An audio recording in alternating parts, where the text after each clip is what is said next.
Welcome back to part 4 of our How to Cut Gemstones. This is the second series of cutting videos we've done on this, and this time we're on the Ultratec V5 machine, which is currently the machine I am recommending for reasons that I've told you before. But the other thing about this machine is that they make a fantasy machine, which kind of excites me. I've always wanted to do fantasy cuts, and I've made equipment to do fantasy cutting, but never really successfully.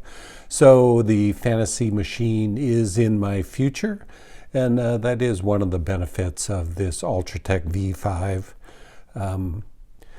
So where we're at now on this stone, I've recut the girdle, made it wider. Hopefully I'm wide enough. And I've cut to a culet. This first row of facets I have taken down to the 600 lightning lap, and almost looks polished, but really not polished. And I did have one issue when I started my pre-polish, and I think it was this facet. But anyway, it's apparently either on a crystal face. I don't think it's on the cleavage plane, but it just started flaking up on me, and just the whole facet was frosted. So I've attempted to polish it, and it seems like it's going to polish okay. We'll see when we finally get to it whether it's going to polish completely or not, because it was very, very rough and was difficult to polish. So when we get to the polishing stage, hopefully it works out okay. A couple of the other things I've done, this facet here in the corner, all the facets are cut to somewhere around 42 degrees, between 42 and 42.5. This facet, because where it's located, was only cutting up to about half of this distance. So I lowered the angle on this one to 41 degrees so I can get this facet. It'll go into our first row of step facets, which is what we're going to do on this pavilion. So there'll be 3 rows of step cuts, and I wanted this row at least to have a presence in that first row of steps. So we've gotten to this point, and now one other issue I've had is I mentioned that when I put this in the machine, because of the way it was dopped, to make maximum use of the crystal, I had to cheat it to the right, and to get it to the right place, I actually cheated all the way to the end of the cheater. So when I went to polish the facet that I was having difficulty with to see if it would polish, I found that I still needed to cheat a little more to polish that facet, but there was no more cheat. So what we're going to have to do now is make an adjustment to where the dop lays, and so I can actually get some cheat back into the machine. So to do that, I'm going to run this cheater back to the center, which will give me cheat in both directions again.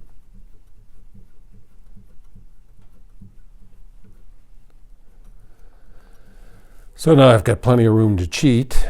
Let's put a less coarse lap on here, and one I know runs true.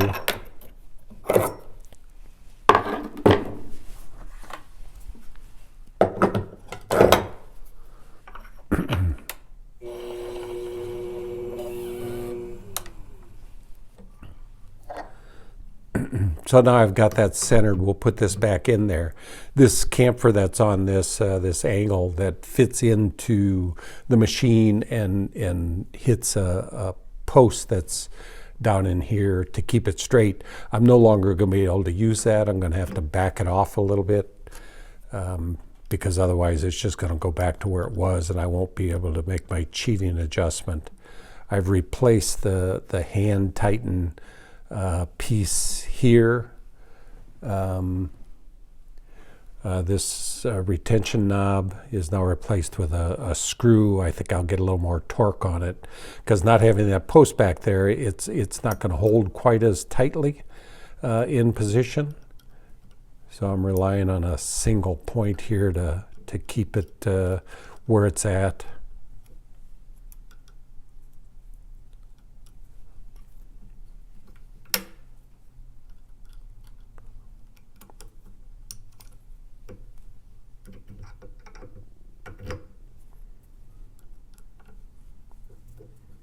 Okay, so now it goes in. Now that's where it would normally be, and I'm going to back it out just a little bit.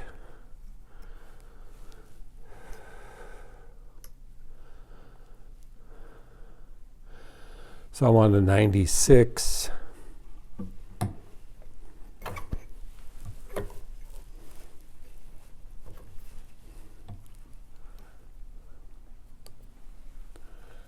We'll set the machine to 90 degrees.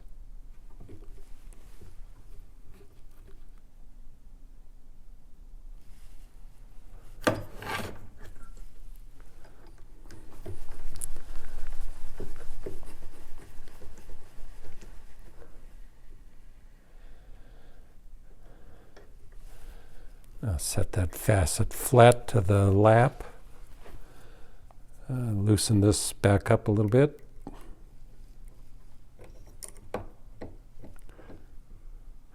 And get the stone so it's sitting flat, and then tighten this down good and tight. And now I should be back on the 96 relatively flat and tightened up, so now I have cheat again in my machine.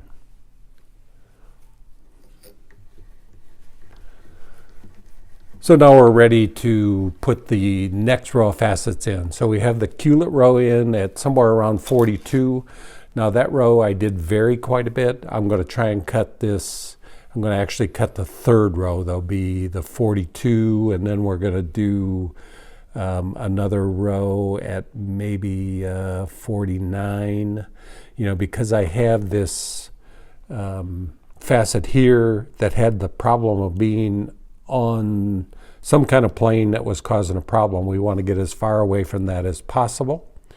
I can't go 10 degrees because I'm short of girdle height, so I have to limit the amount of degrees I go. Typically you want to be 10 degrees away from a cleavage plane, but we're going to try for around 7 or so and see if it works. Our next row of facets, I'm going to actually cut the third row, which will be down 15, so we're about at 57 degrees. And I'm going to cut it halfway up, and then I'll cut the middle row to fill in. This row at 57, I'm going to cut all, I'm going to set it at 57, then I'm just going to cut it around. What that may do to the center row of facets, I may have to make some adjustments to the angles on the center row.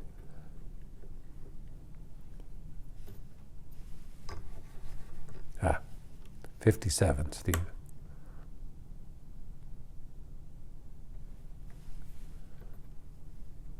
So that'll give us 15 degrees. Actually, I was going to go 56, so it's 14, so we're even. So I'll do 7 and 7 for the next 2 rows, up 7 degrees and up another 7 degrees. So 50.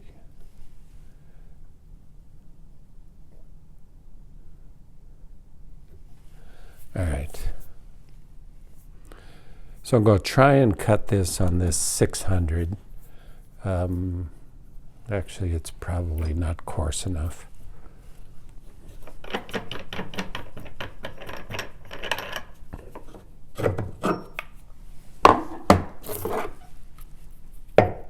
Go back to a 400 lap, a steel lap. If you look at this surface on the stone right now, this was cut on the lightning lap 600.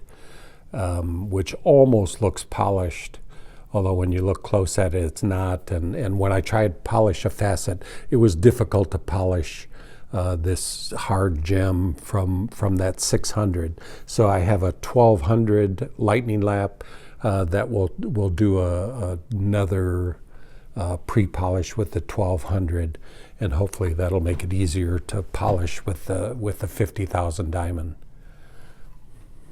So we're set at 56.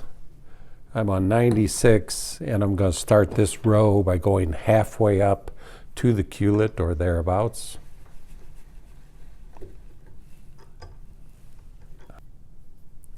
So now is when we'll find out whether I got the facet straight or not, or if I have to cheat it. So now we have room to cheat. So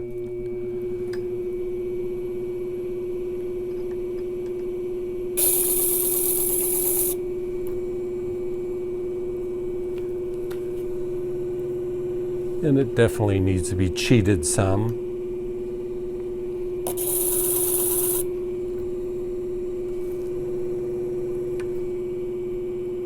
And as I mentioned before, this cheater is pretty sensitive, so you do have to move quite a ways to get it to react the way you want it to.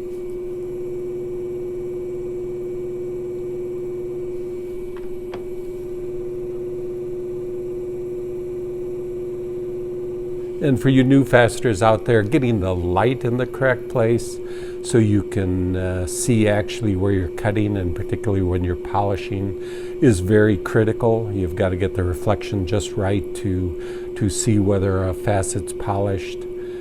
So you're looking for that point where it just kind of goes from light to dark, and looking to see how it is, particularly when you're polishing. So the angle you're looking at it is just very critical, and getting this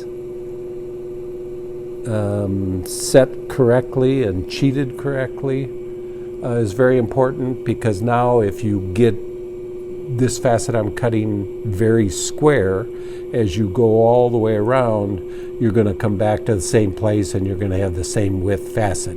If it kind of slightly varies, even slightly, as you go around, if it's like this, it's just going to get bigger as you go around, and you're not going to meet correctly at this point. So the very first few facets are very critical in getting the width of the facets right, and to get the girdle to meet correctly once you go around the entire stone.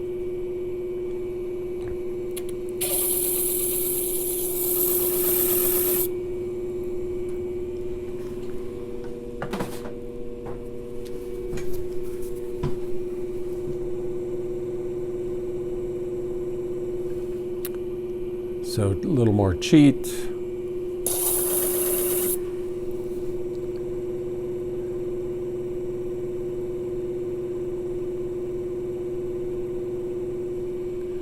So that looks pretty good.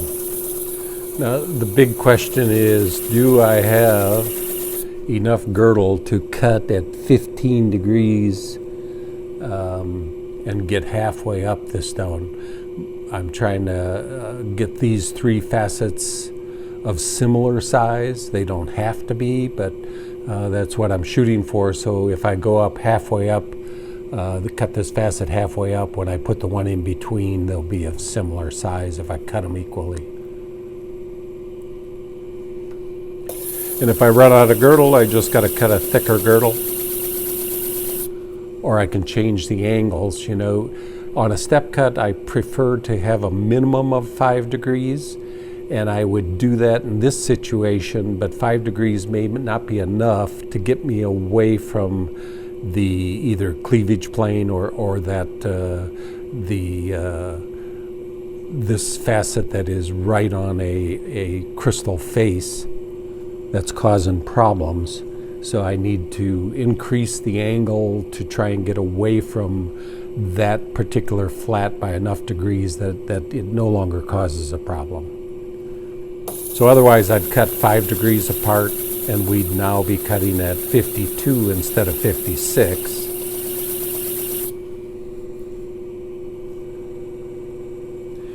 and that would keep me from going through the girdle or cutting my girdle away.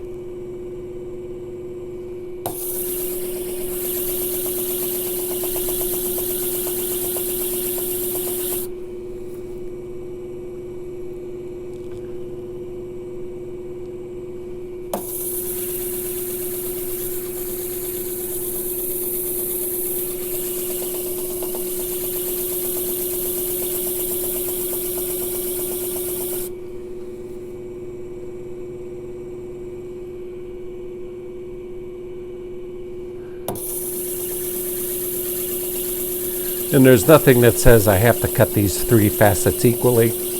I can have a bigger girdle facet and 2 smaller facets, which is probably what's going to happen. Because I'm not near half up, and I'm just about out of girdle here.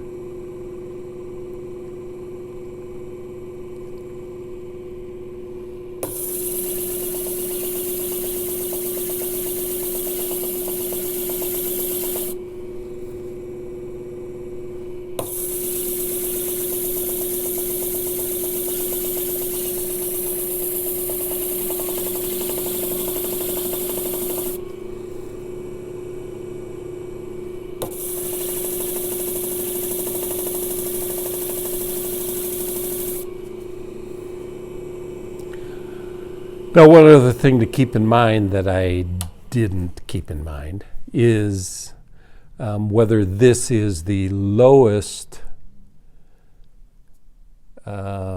facet of the bunch. If I cut here, I'm not sure if this one over here on 60 is actually lower or not, meaning that when I cut it, to get it down to the girdle height, is it going to go below 56 degrees, which again is not a problem, but you usually want to cut the facet that's cutting the lowest first, meaning it is, this facet would be nearest to the culet.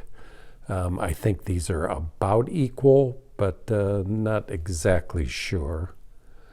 It's only going to be that once, if actually 60 is lower than 94 that I'm cutting, when I cut this to 56, you're going to have to cut 60 below 56 to make them meet, is the only issue. And it's not a real big issue on this row, because we can be below 56 and still be brilliant. It's a different issue on the culet, where if you're cutting to 41 degrees and you want to maintain at least 41 degrees, if you've got a facet that is actually, you have to cut it lower, you'd have to go below the 41 degrees.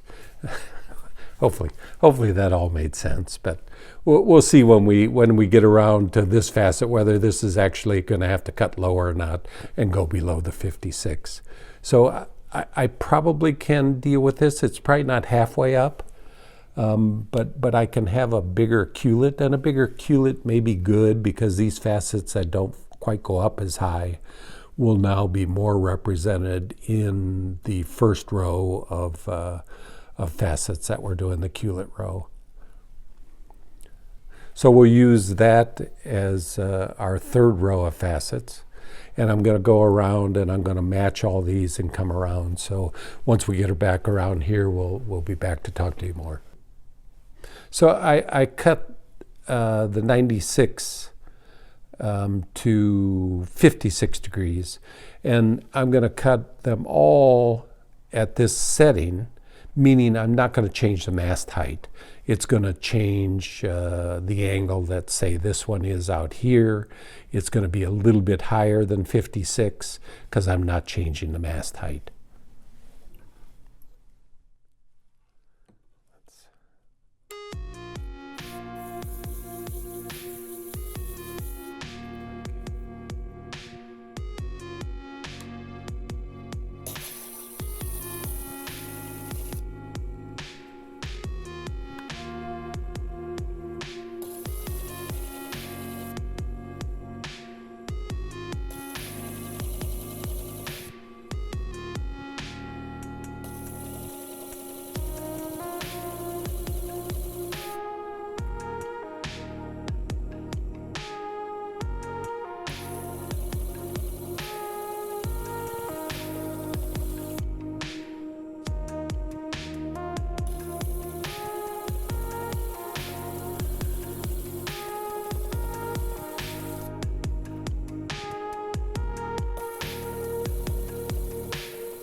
So as you can see, not changing the mast height, actually my angle ends up about 56 and a quarter on the facet next to the 96. This is plus 3 or the 93 index.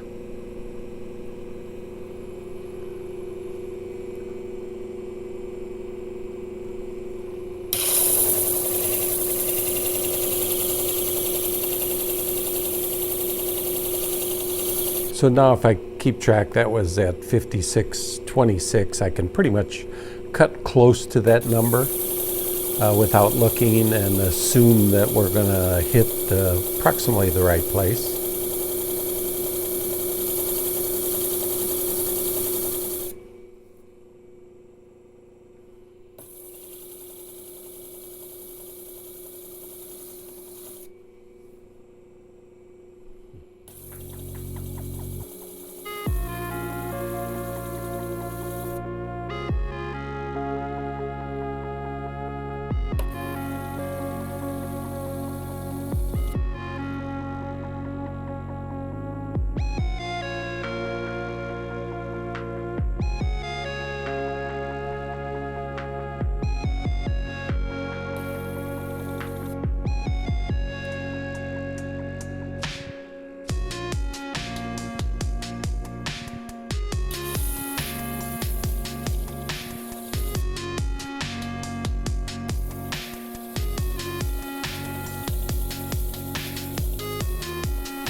So with the way I'm cutting this, I want to match the girdle line here rather than the line above it, because these were cut at different angles. So as you can see, these don't exactly match. I'll have to make adjustments to this row to make all these match. So there'll be an angle change on quite a few of these facets in the middle row.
So I've finished going around with this row, and as you can see here, we didn't meet up. So the issue is a couple of things. I didn't get it totally square when I cut, so now I'm going to have to cheat it to the left a little bit to accommodate for that. Now this is a really big stone, so it accentuates any error you have in just how square that girdle facet is, or how square your facets are. So each one throws you off a little more. The other thing that I have a problem with, and I have a tendency to undercut at each of these meets. I try and work hard not to do that anymore, but sometimes that's an issue also, because each time if you undercut just a very little bit, it adds up significantly as you get around the stone. So my next step is to cheat it to the left some, and try and get rid of that difference in the girdle height by doing that. So I'm going to recut this after cheating. I'm going to cut it on a less coarse lap because there's not going to be a lot of cutting involved. So I'll get started with this and show you the beginning of it, and then go ahead off camera and try and get this to match up. So we'll cheat some to the left, and 57, this one was it.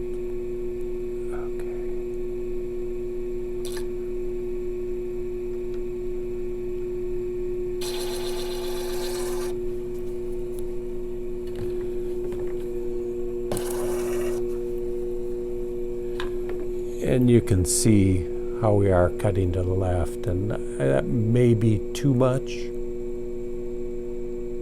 So I'm going to cheat it back right just a little bit, and I don't want to end up over-cutting the other direction.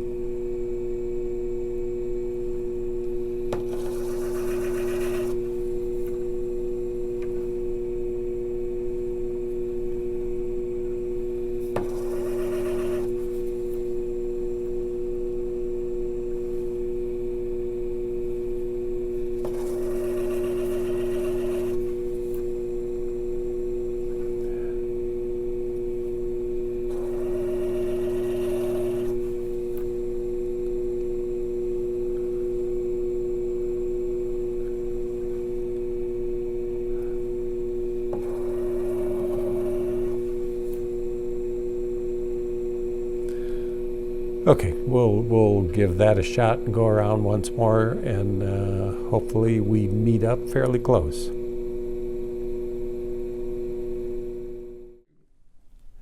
So my cheat worked.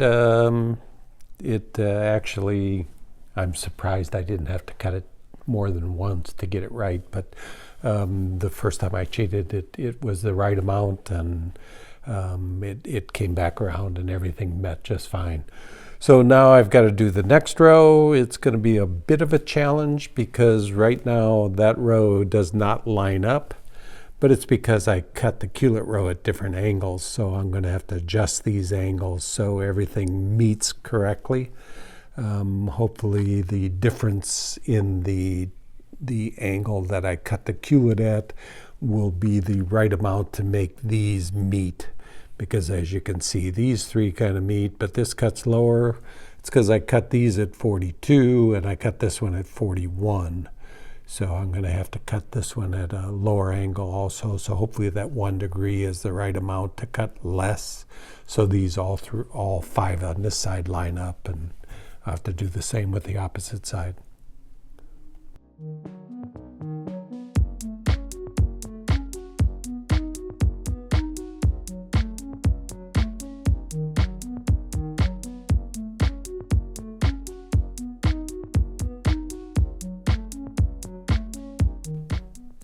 So this middle row I'm going to try and cut on the 600 lightning lap because there shouldn't be a whole lot of cutting, a lot of material to be removed.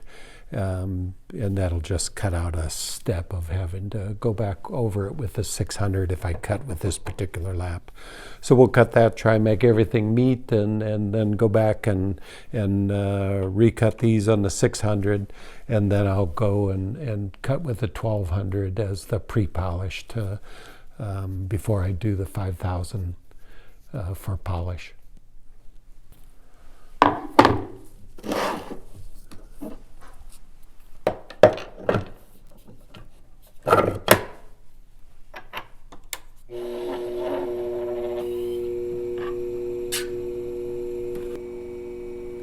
So next is the middle row of facets here, and we're going to do those 7 degrees above what we cut the culet at, so 49 is where we'll be.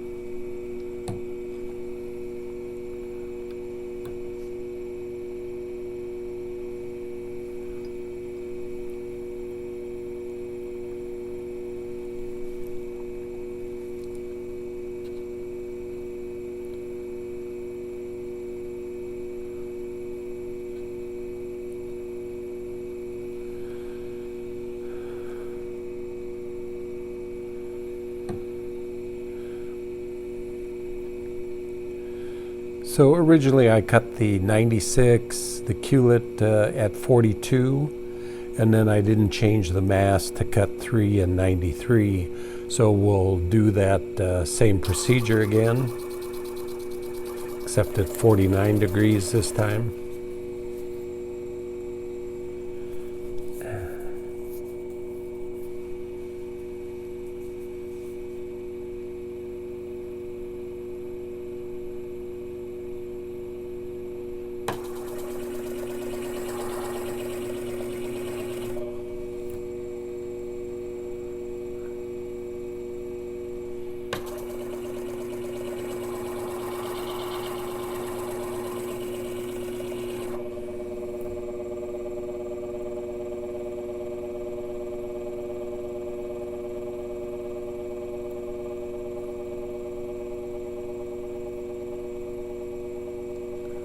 So for some reason it's cutting a little bit off, and probably has to dealing with this cheat issue.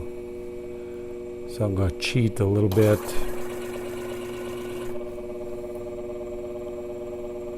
Always better if you don't have to cheat, but if you have to, you have to. So that looks fairly straight.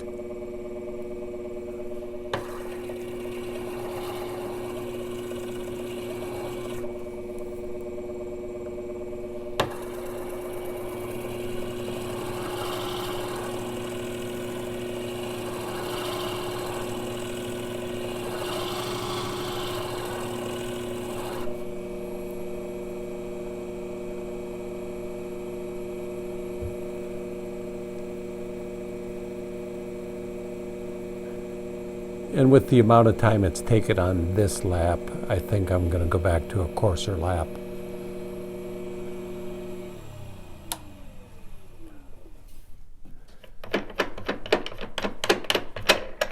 It's nice to skip a step, but sometimes it pays time-wise to just take an extra step.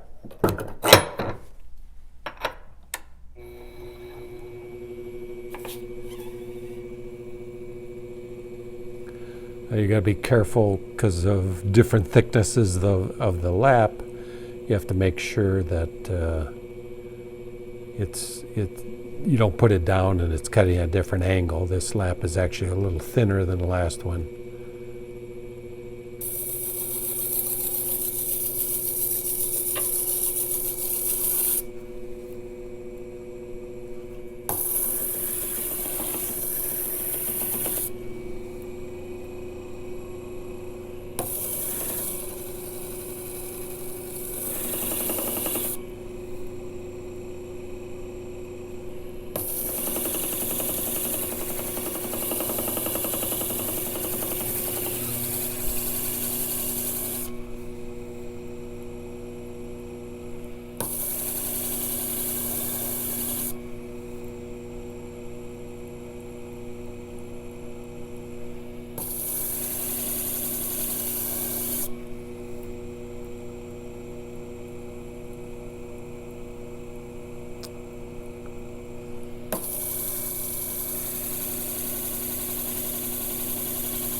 So I think that's good for the middle row.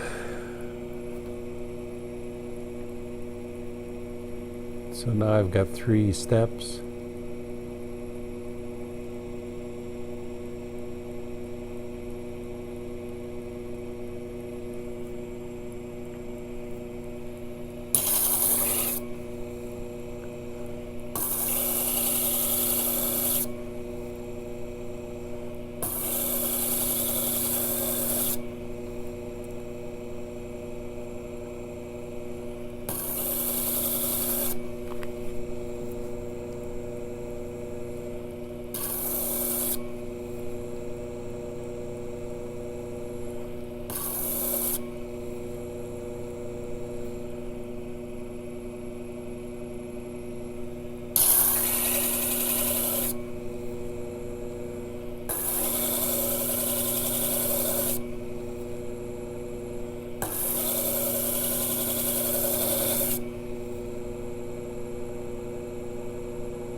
All right, those 3 cut accurately without changing the mast or the angle.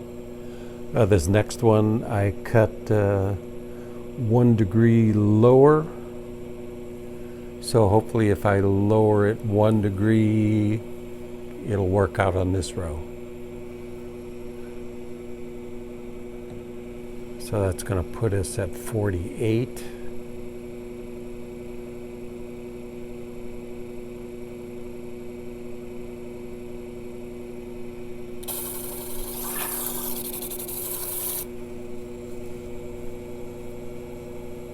Uh-oh.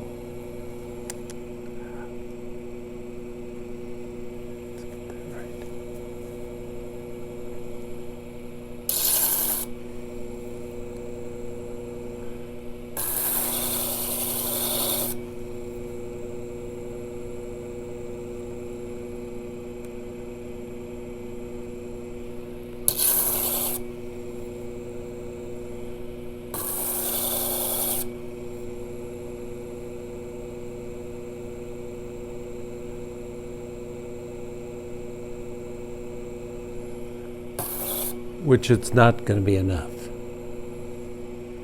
We're going to have to cut a few more degrees lower, I think, to get those to match up.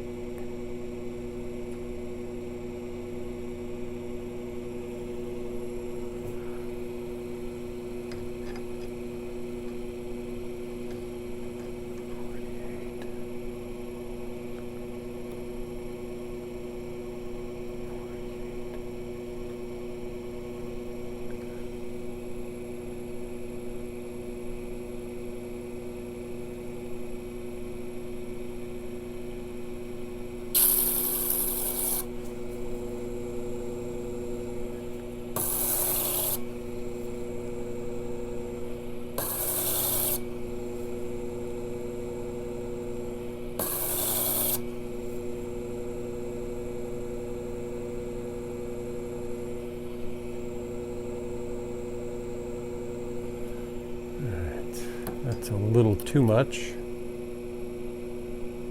Try 46.5.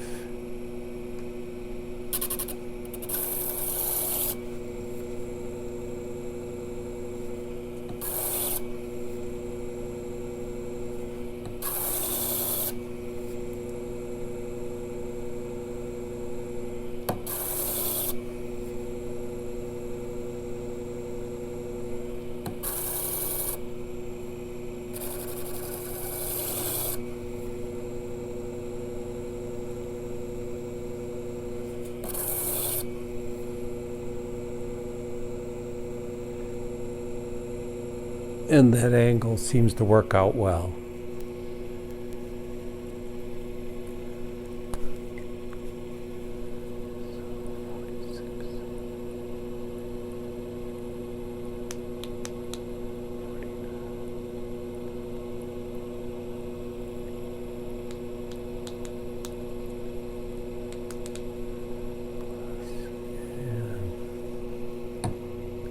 So take a note on our angle. That one's at 46.5.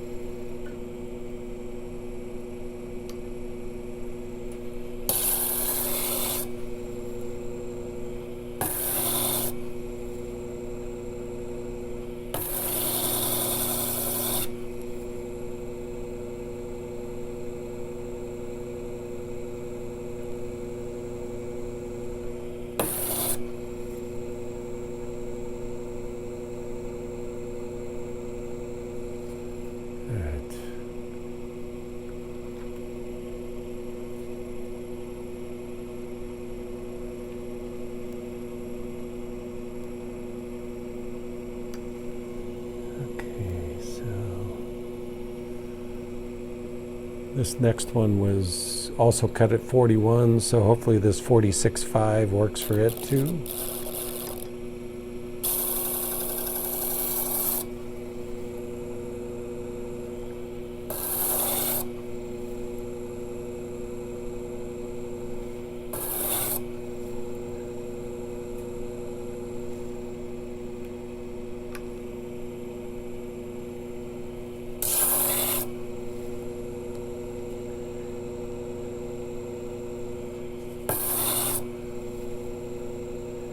And it's going to have to be lower.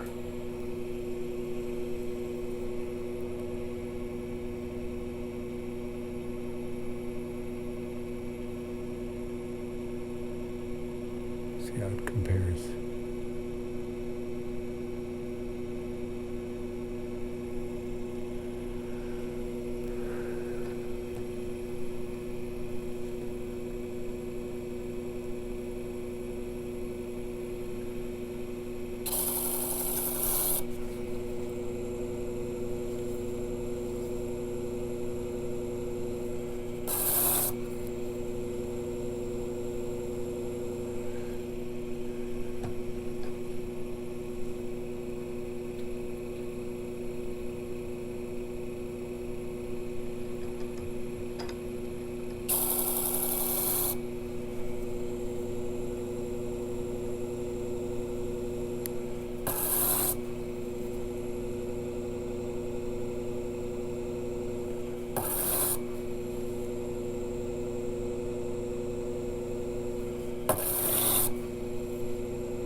And it looks like 44.9 is going to be our number.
So these next two facets were at 42, but the first facet I cut at 42 was on 36, which is actually skipping a facet.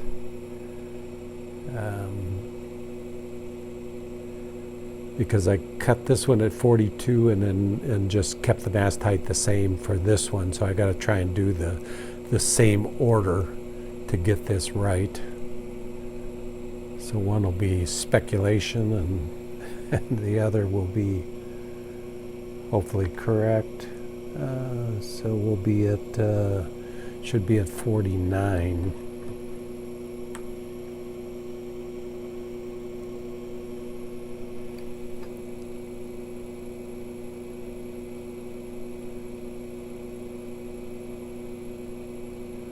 Most cuts you do are not quite this difficult, but this is a big stone and not completely symmetrical. Although it does have symmetry, it's not. It's a lot of different, fewer matching facets. So I'm going to cut this one to about a little bit short of where I think it should be.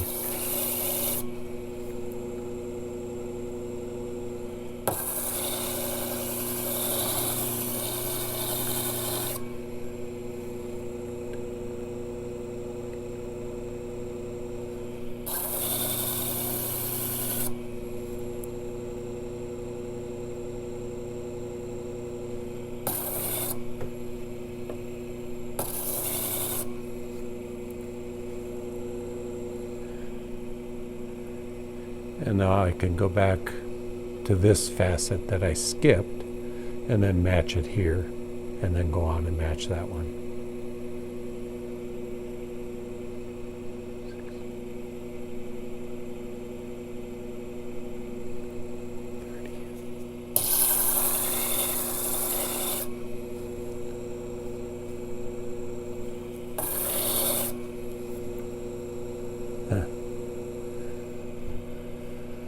Although, of course, that angle is not going to work, so we're going to have to lower the angle to make this work.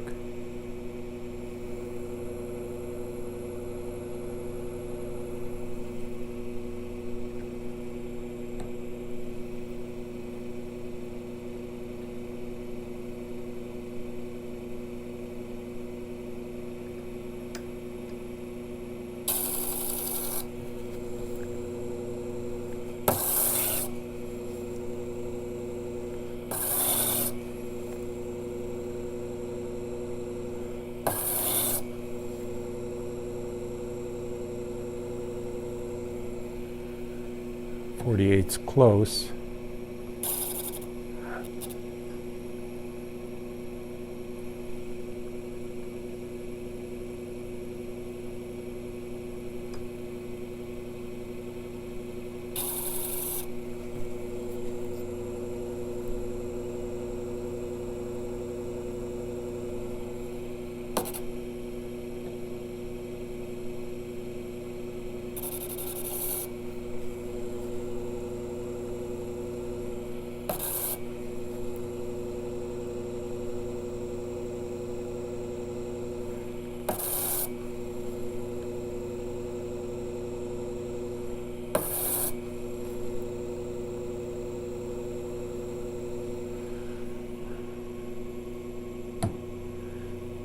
So we're going to go with 47.8.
Since our last scene, when I was cutting the pavilion of this blue topaz, I pretty much finished with the 400 lap, and I went on while we were off camera and I did a pre-polish with this 600 lightning lap.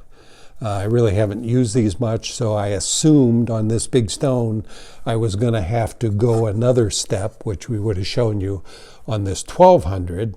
But it turns out that once I cut with the 600 and tried to polish it, it actually was no problem polishing. So I pretty much skipped this step. So you're going to miss this step on the pavilion of the stone, but we will show you the pre-polish or on the 600 lap when we do the crown of this stone. So now we've got the pavilion of this blue topaz pretty much ready to polish. And again, like I said, I'm kind of surprised that the 600 lightning lap was capable of producing a finish that I could polish from, because the blue topaz is pretty hard stone.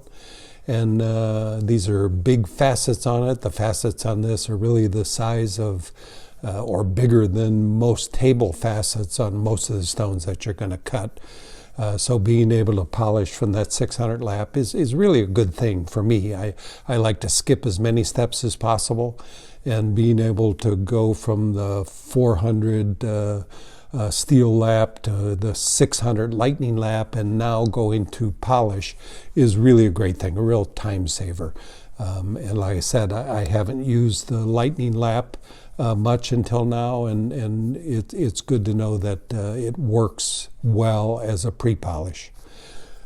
Our next step is to go to the Batt Lap and polish. And I used this Batt Lap today to try and polish the table on a garnet, and I had a lot of problems with it. It was scratching and just gouging the heck out of it. So now I'm going to show you what I do to clean these laps to try and get whatever the contamination off it that is causing the scratches. The first option is lava soap. It often works well in cleaning off whatever was on the piece, so just run your water and start the machine.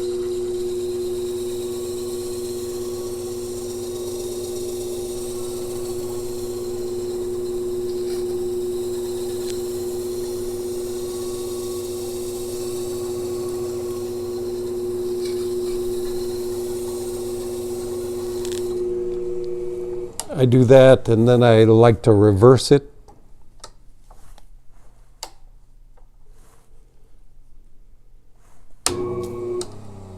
Reverse it.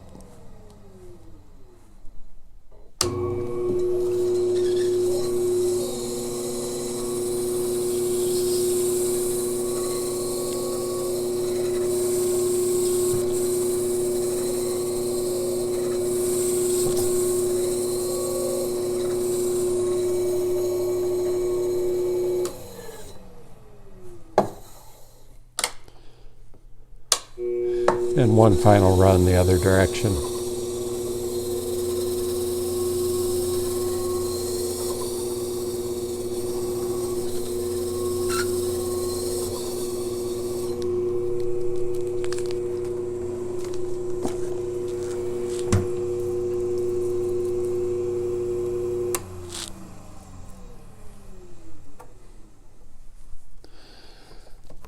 So that's one method that you can use regularly to clean the lap, and usually it works for me, but not always. And our other method is to use our ultrasonic in the shop, which we'll show you right now what I do with that. Not all of you, of course, are going to have the option to have an ultrasonic large enough to put this lap in, but if you do, it's a useful tool. It's something when I'm cutting apatite, which is always a problem with scratching, whether you're having a problem with the lap or not. It's just a very sensitive stone that scratches easily. I always clean it in the ultrasonic before I try and polish apatites. So let's go to the ultrasonic and I'll show you that. This is our ultrasonic. It is large enough to handle this lap, at least half of it anyway. So I just place it in there, turn it on, and because it's screwing with our mic, we're just going to show you the process. And as it's working, I just rotate it just because can't get the whole lap into the unit. And I probably do this for 4 or 5 minutes and just keep rotating it.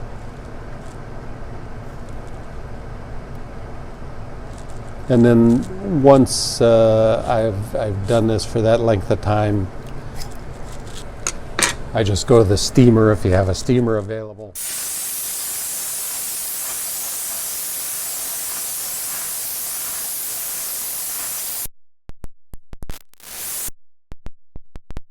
Up with a nice shiny clean lap, hopefully free of contaminants.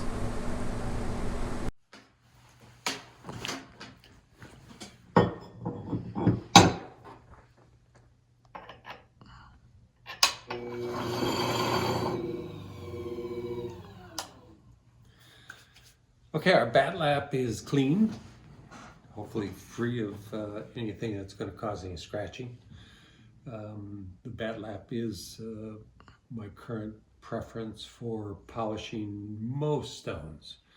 You know, I have a very short repertoire of tools I use for cutting and polishing, and that's how I like it. You know, a lot of people have different things they use, but I'm pretty much now it'll be steel laps to do my basic cutting, and then the lightning lap, which is cool that the 600 works. I don't know how long the last time will tell. I can see that when I was working on this, I could see a difference between the area I used most and the inner area of the lap, just how quickly it polished. So it was something that it does wear in, hopefully not wear out too quickly. But like I say, it'll take some time to tell, but it did a really good job giving me a pre-polish that I can go directly to the Batt Lap with 50,000 on. So let's make sure that's true and get the Batt Lap ready to start polishing this. Like I said, I did some polishing. I polished the first row that was at 56 degrees. I did that entire row and had no problems. My real issue on this stone is in the Culet row of step facets. I think it was on the 60 that was real close to a crystal face, and it was very difficult when I was cutting it. It just pulled up material from the surface and made a very coarse surface out of it. But hopefully it'll polish and I won't be cussing during this video. So to get started, you know, a few things I wanted to mention. You know, first of all, you know, this is a great tool and you really must use it. I know it messes up you ladies' hair, but for many, many years, I didn't use a visor. I used a loop all the time for cutting and polishing. But as soon as I changed the visor, it just cut, I mean, it did probably cut an hour off my average stone just because I didn't have to constantly pick up a loop and take a look at it. So very important tool. So we'll be using 50,000 to polish. I use WD-40. There are other products you can use. I don't know the benefits of those. You know, always interested in feedback. The nice thing about WD-40, when you run out, you can go to the hardware store and pick some up, and it works just fine for me.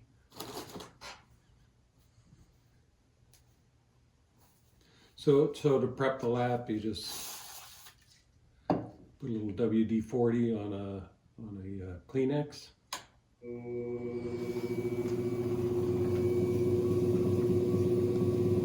Our lap's clean, so there's not much on it, but you'll see later how much gunk you get on the surface of this lap. I've got my 50,000 in a little shaker bottle. Just slow the lap down.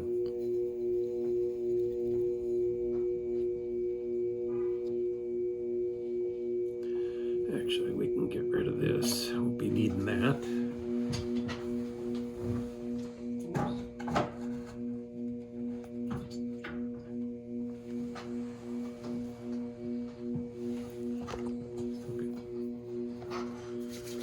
So let's see if the first row goes, or the second row goes as well as the first. The first row I pretty much cut all at 56 degrees without changing the mast height. The second row is a little different.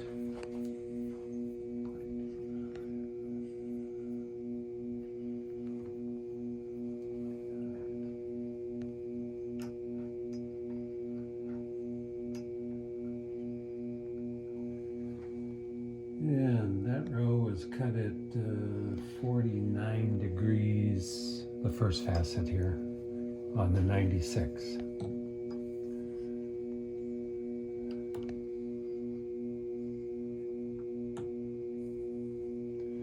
So we'll set this close and then just work the fine adjustment to get the 49.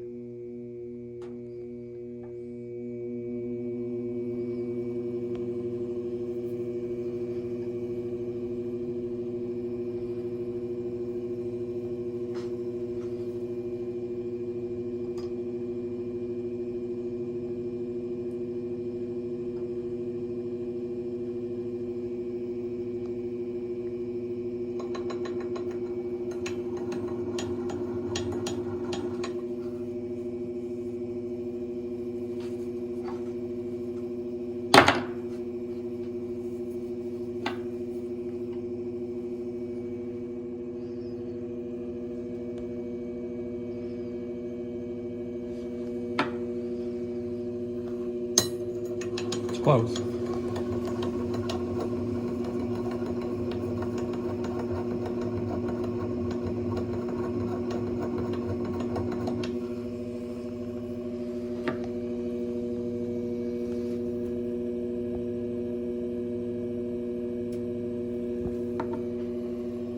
And it's polishing a little to the top with the facets. So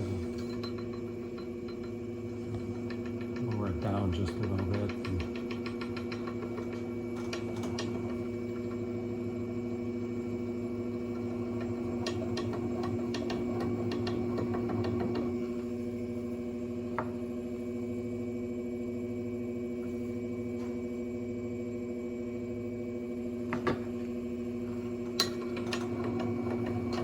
Good sign, no scratching. Now, as you're polishing, you can polish into the lap, which I'm doing right now, or away from the lap. You know, when you have issues, you go to the other side and see if you still have issues. You know, sometimes it works cutting into the lap, sometimes it works better cutting with the rotation of the lap.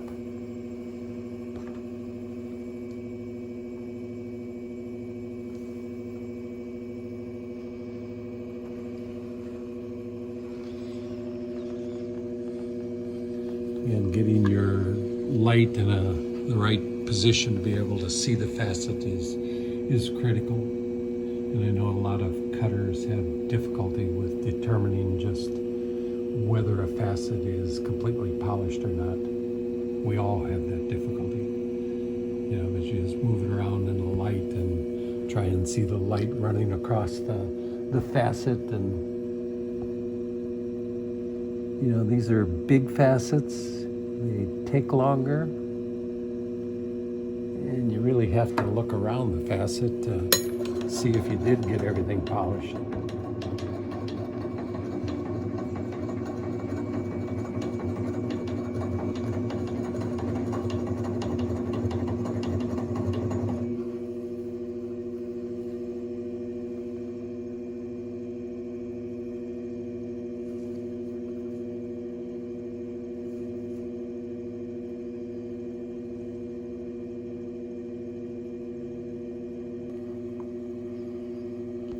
We went from clean polishing to now I'm getting some scratches. So whether it's all the buildup of this material on the lap or just what it is, I'll try a few things to get by that. And first is going out to an area that I didn't use.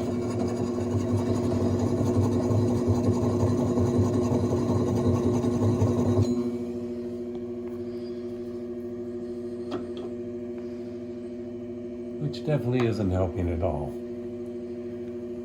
So next is to clean the lap again. You can see how much, whatever the content of that is, it's something that slows polishing down.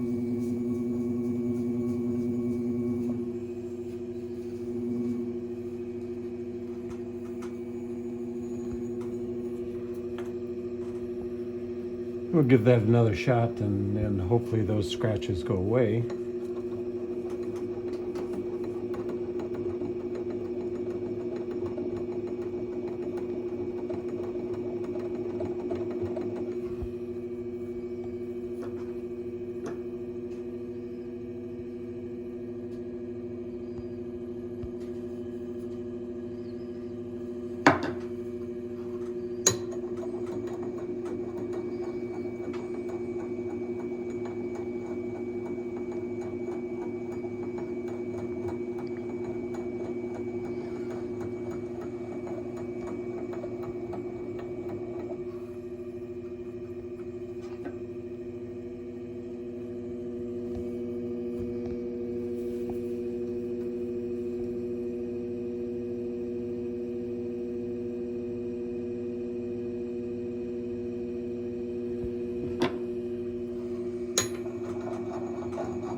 We were so close to getting it polished. You know, it's just something you deal with all the time when you've got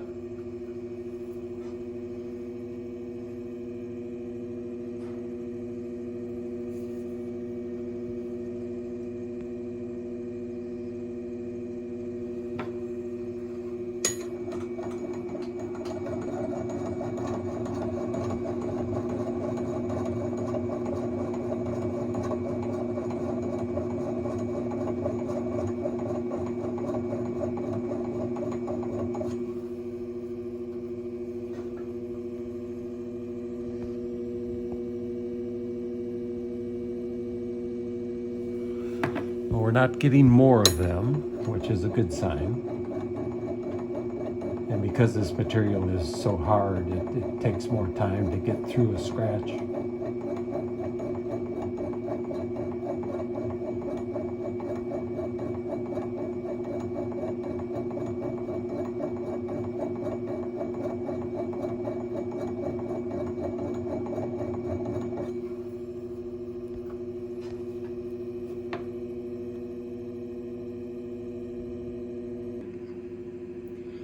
It took a bit of time, but I finally got through the scratches. Now, one issue we're going to have now, because I polished so long on this facet, it's a little bigger. So the ones next to it, unless you polish as long, you may not match perfectly. And personally, I'm going to accept that. They're going to be real close, but the facet meats are not going to be perfect. Not competition on the stone, but I'll make them as close as possible. But it took a long time to get through those scratches, so it just expanded the size of that facet. We'll see how it looks when we get to the next facet. I would expect they're not going to be a perfect meat without cutting, polishing every facet that kind of depth. But they're very close. So.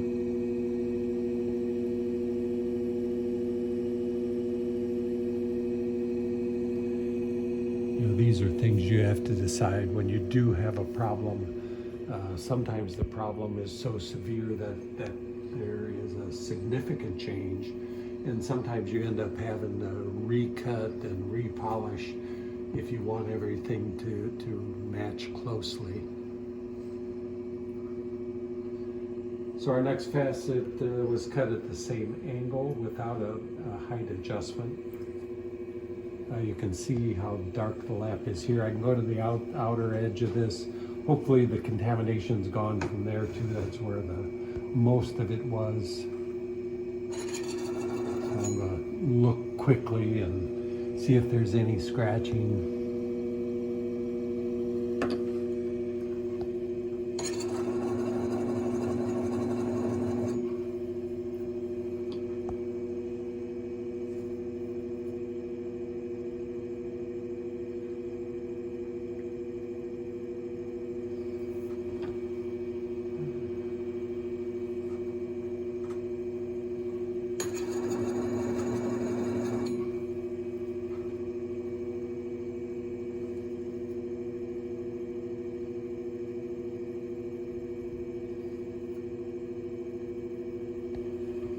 It's having a little bit of issue.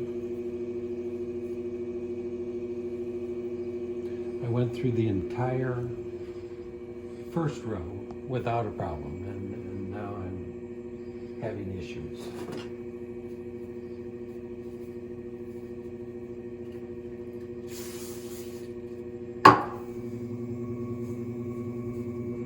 So we'll try cleaning it again.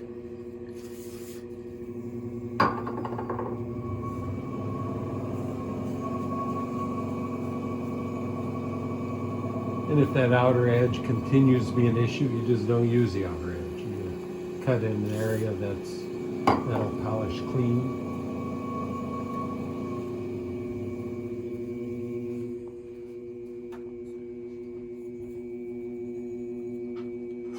You can try using a little less compound.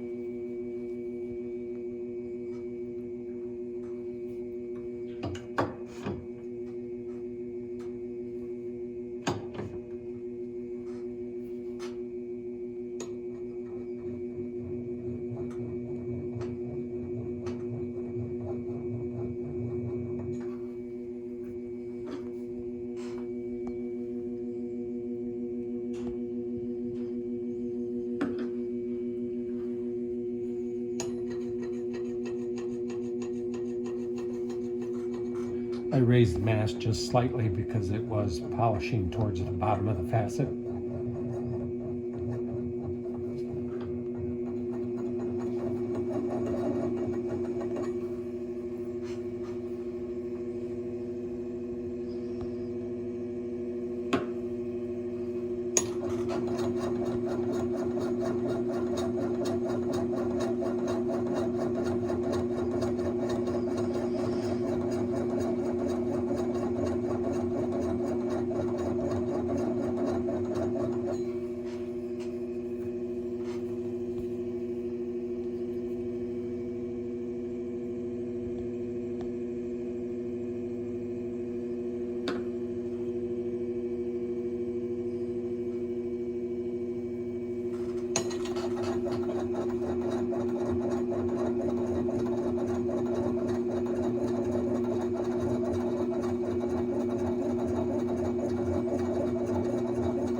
This is the next facet we'll be polishing. So we've got these two done. This is the match to this one. You know, when you change angle, which these are pretty much changing angle on this row, you do have to do some adjustments to the height of the mast. You know, you just polish a little bit, see where it's polishing and move it up and down. If you have to cheat right or left. You know, typically on a machine like this, you don't have to do much cheating, but because these facets are so big, there's such a fine difference. You know, you've got a long distance from one end of the facet to the other, so you often do have to make some fine adjustments even on a high quality machine. You know, but it has been very little on this machine, but I have had to make some height adjustments, and you know, none of these facets are at the same exact angle. So this is why we've got to do some changes while we're polishing. You know, it just takes a very, very small degree difference to be off from being flat on a facet.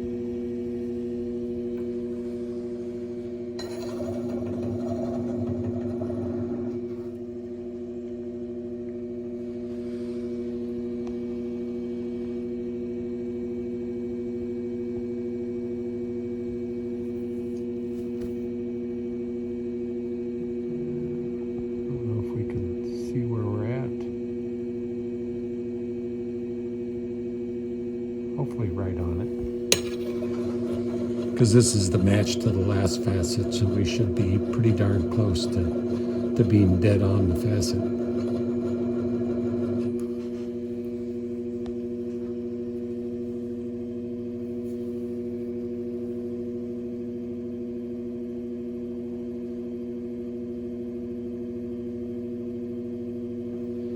Which we are pretty much on it.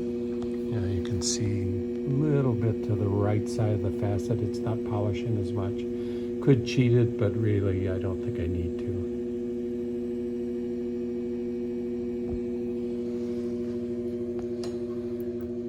Now, one thing you can do is once you get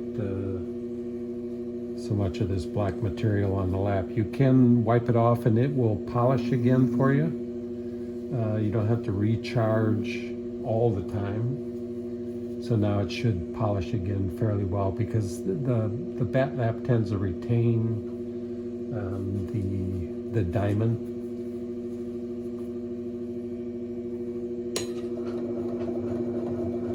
So once you clean it off, it'll start polishing quicker again. And when you're polishing, you know, when it slows down dramatically, the amount of time it takes increases to polish the facet, you know, then you know it's time to recharge.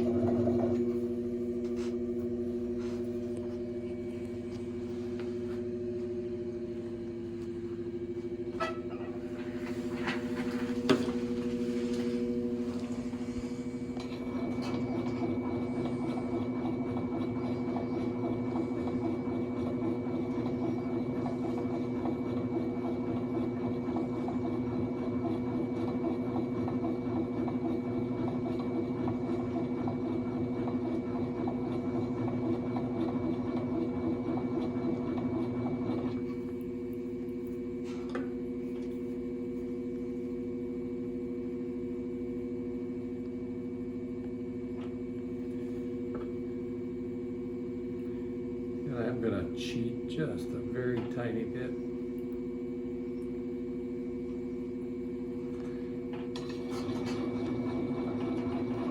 Again, if this were a 10 karat stone, you know, this polishing would go 10 times as fast as it does on this big stone.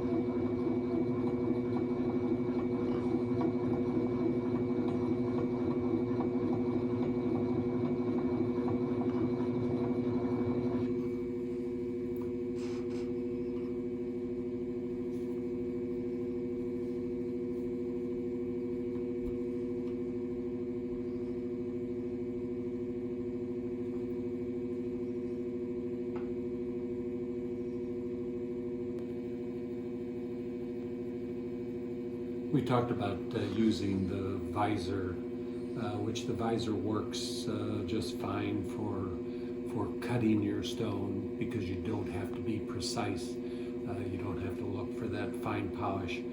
But once you're polishing, you do want to use a 10 power loop. It's what's necessary to see the fine scratches. When I'm polishing, the speed I use, generally you don't have to do high speed. It generally does not improve the rate at which a stone polishes. A good medium speed is usually good. Sometimes I slow things down, speed them up. You know, it just depends on issues I'm having with the stone. It's just not polishing. So you keep trying different things. Sometimes you find a speed that works, or you know, you're having problems that the lap is leaving lines in your stone, and that's basically the irregularities in the surface. And one cure for that is to move faster across the surface, and you'll negate some of that imperfections in the lap actually producing an imperfection in the surface of your stone. So when you move faster across it, it just kind of levels out everything.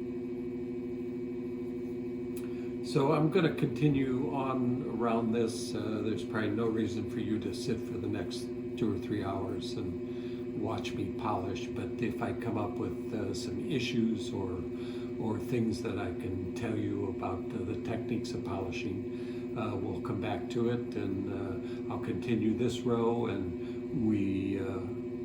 once we get into the next row, when I run into the facet that was a problem, hopefully we won't have to talk about it. Hopefully it polishes easily, but we may be back to talk about that particular facet. Time will tell. I've finished all the facets except one, and we'll finish that now. Some of the things, issues that I thought I would have, I didn't. The one facet we were worried about just polished just fine. So there's little problems with blue topaz, and the faces of the crystal. Still probably have to be a little concerned about the basal cleavage, may be a problem, but so far we haven't run into that. So this is polished real well.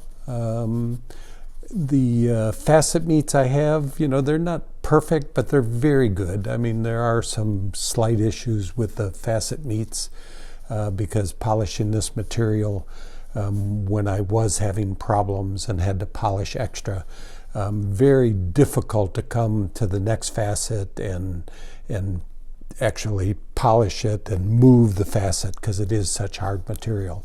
But my opinion with faceting has always been that it's much more important to get a good polish than it is to have perfect facet meats. Perfect facet meats are not going to make the stone more brilliant, whereas a perfect polish will make it more brilliant. And you're going to run into times when you do have issues, and it might force you to recut the whole stone to get all the facet meats right. So you have to decide at what point do you just accept a little bit of variation in your facet meats just to get a good polish. And I've run into this particularly with apatites because they scratch so easily. It's a constant battle with scratches. So you do have to figure out where you decide it's good enough and really go for the high polish. So let's finish this last facet. I'm going to clean this off, and some of the recommendations with, the diamond powder and the oil that we use. Less oil and more diamond is generally what you want. You'll have a hard time if you get too much oil on the lap. It's very difficult to clean them, so you can look at it at the facet, see if it's polished. So not too much oil on the lap. Recharge fairly often. As soon as it slows down, I recharge. You can clean off the laps once with just your towel that you've used that may still have a little oil on it, so you can just wipe the lap quickly, and it'll not recharge it, but it'll get rid of the material that's covering the diamond, and you'll still have diamond in the lap to polish with.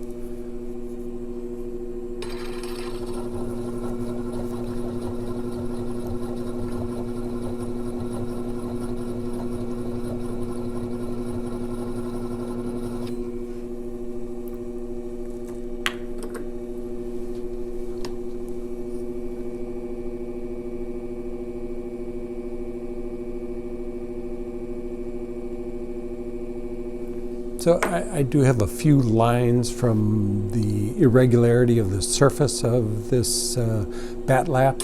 I generally may lower the pressure and move faster across the lap, and it tends to get rid of it. You can also change the direction by moving to this side of the lap if necessary.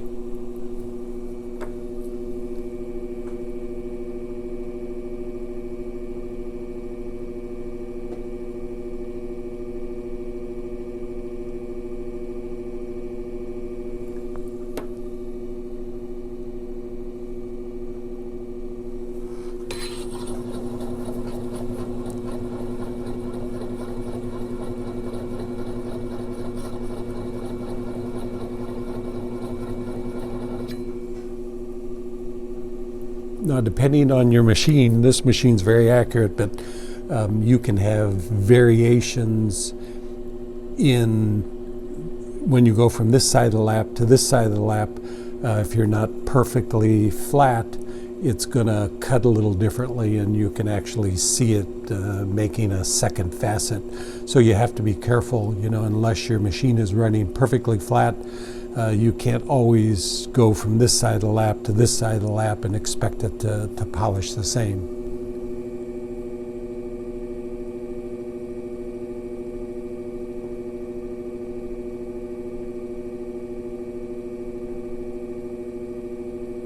So that actually looks good. So we're finished cutting this side of this natural color blue topaz.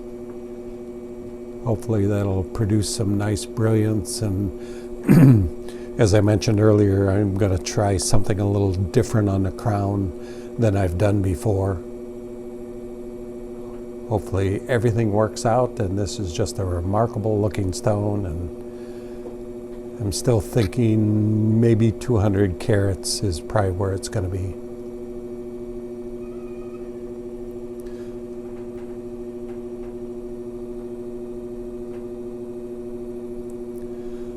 So in the next segment of this video, we'll be transferring the stone. I'll glue up the dop to this side, and we'll transfer it and start cutting the crown.